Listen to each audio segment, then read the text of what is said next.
Ayan, good morning sa lahat. Kumusta all?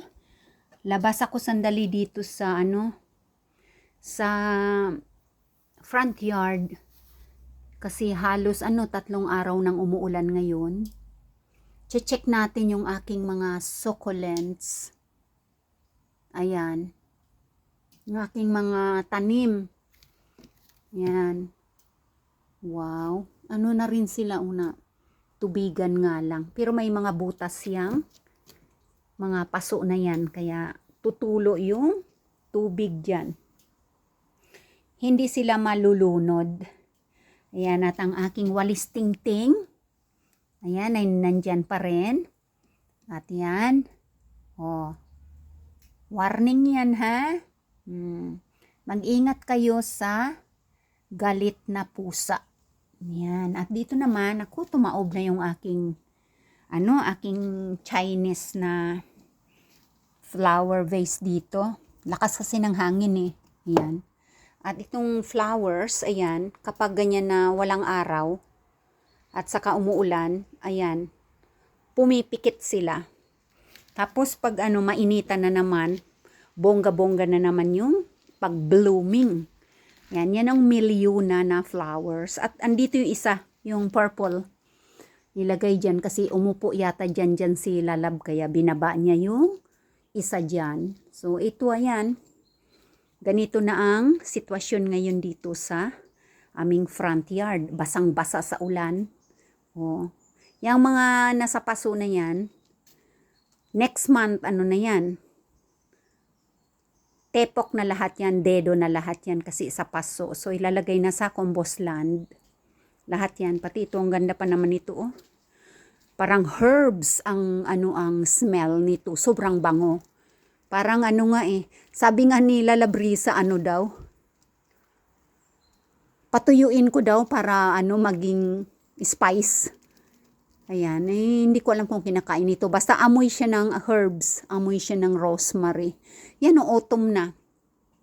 Nag-autumn na yan, pati mga dahon. Yan, sabi ko pa naman, itry ko na ipasok sa loob. Baka sakaling mabuhay doon sa loob, no? Pero dry na dry din kasi sa loob ng bahay kapag winter dahil syempre palibot ng heater. Yan, ang taba, oh. Dalawang paso, oh.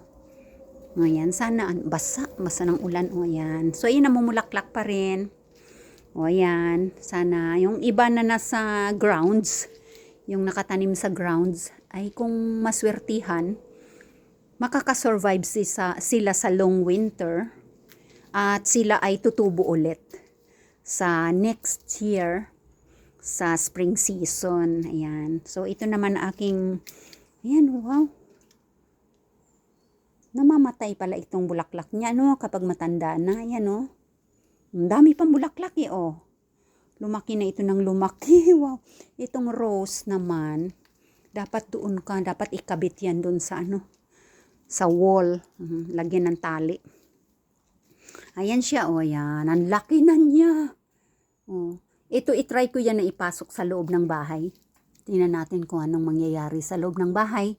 Sa winter time, ayan may mga, ang dami kong succulents dyan. At ito, baging ay silver color ito. Tapos ayan, lumago-lago na rin. Ito ang mga succulents ko din. Ayan, ang dami ng damo-damo. Tikat, ito? Naulanan kasi, laylay na. Nagtapos na itong mga kabulaklakan dyan. Doon kabanda yan. Yan, at ang mga green na dahon na yan, magiging yellow na yan. Lang yan, mga 1 week na lang, yellow na yan. Itong rose ko naman, anong nangyari sa iyo palang gingging? Na basa ng ulan, kaya naglaylay yung isang bulaklak. Yan. Ang dami, pangatlong na to. Pangatlong pamumulaklak na ng rose na yan. Yan, ito naman ang drop. Ayan. Raindrop. Mulaklak pa rin. Yung isa wala na.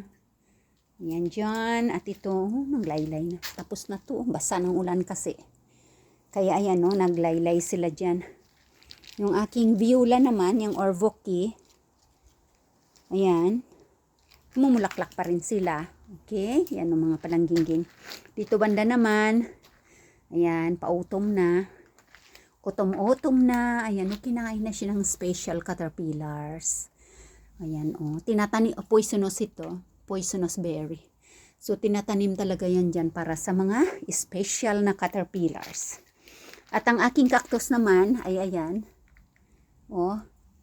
Babaguhin ko lahat ang pagtataniman ng mga yan. Sa dami ko ba namang cactus, yan lang yung natira. Ito lang yung natira na buhay. Yan. Kaya aayusin ko na naman ulit yan. Daming lilinisin na naman dito.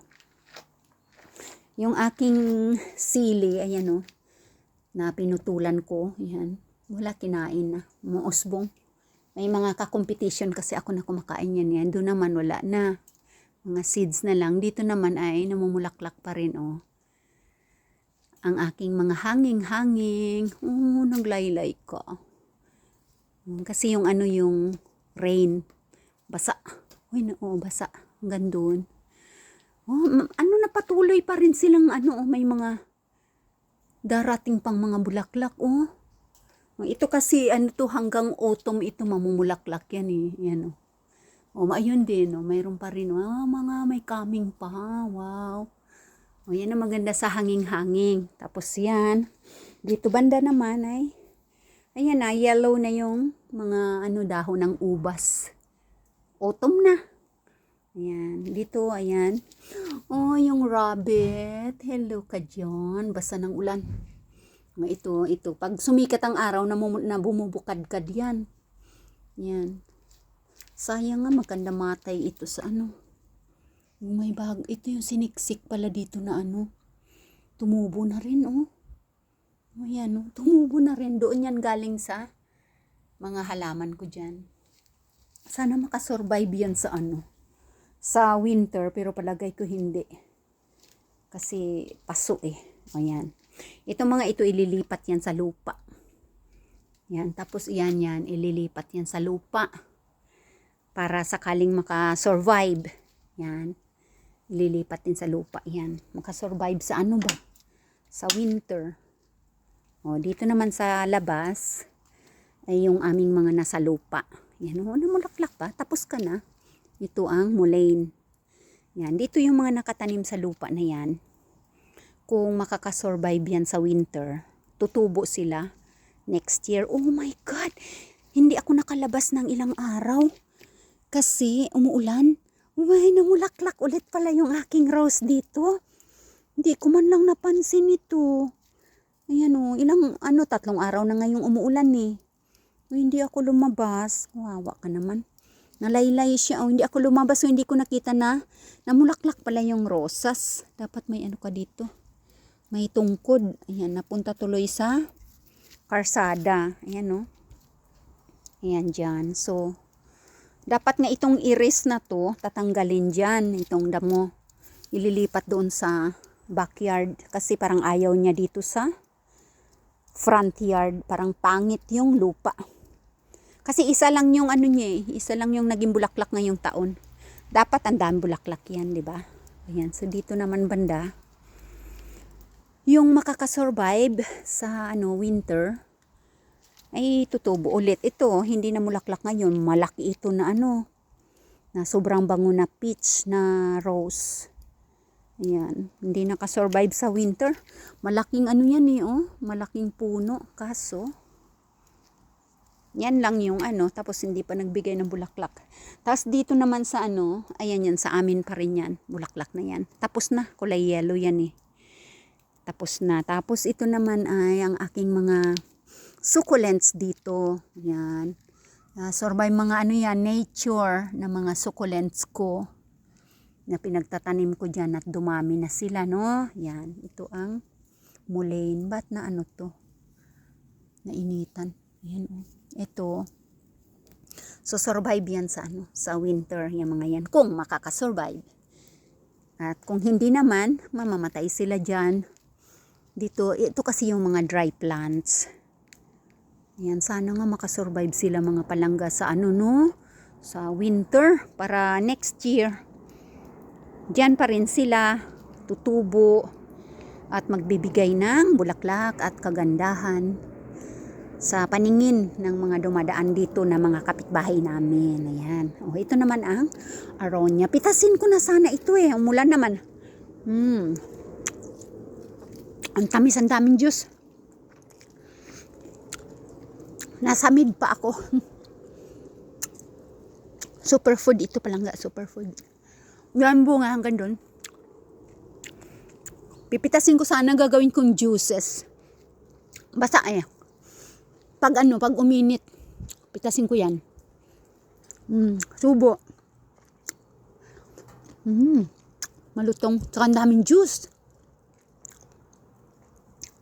Hanggang doon. Daming bunga oh. Garambuyot oh.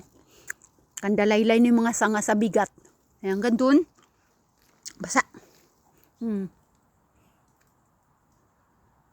Daming bunga no.